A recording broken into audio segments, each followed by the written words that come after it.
పిఠాపురంలో పవన్ గెలిస్తే పేరు మార్చుకుంటానని సవాల్ విసిరిన ముద్రగడ అన్నంత పని చేశారు. దీంతో ఇప్పుడు ముద్రగడ పద్మనాభరెడ్డిగా మారిపోయారు. ఇలా పేరు మార్చుకున్నారో లేదో అలా పవన్ టార్గెట్ చేయడం మొదలుపెట్టారు. తనను బూతులు తిట్టించడం ఆపి ముందు కాపు రిజర్వేషన్ సంగతి తేల్చాలని చెప్పారు.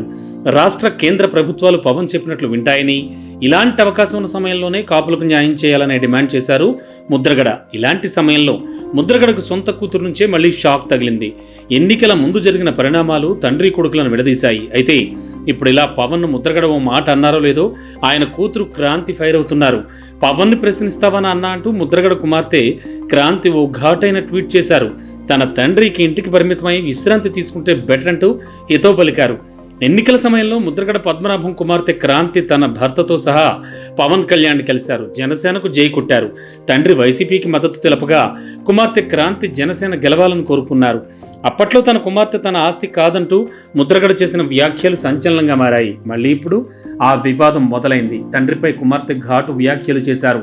తన తండ్రి పేరు పద్మనాభరెడ్డిగా మారినా ఆయన ఆలోచన విధానం మాత్రం మారలేదన్నారు క్రాంతి. గతంలో జగన్ ఏనాడు ప్రశ్నించని ముద్రగడ ఇప్పుడు పవన్ కళ్యాణ్ ప్రశ్నించడం ఏంటని నిలదీశారు. జగన్ని ప్రశ్నించలేని తన తండ్రికి ఇప్పుడు పవన్ ప్రశ్నించే అర్హత ఎక్కడిదన్నారు.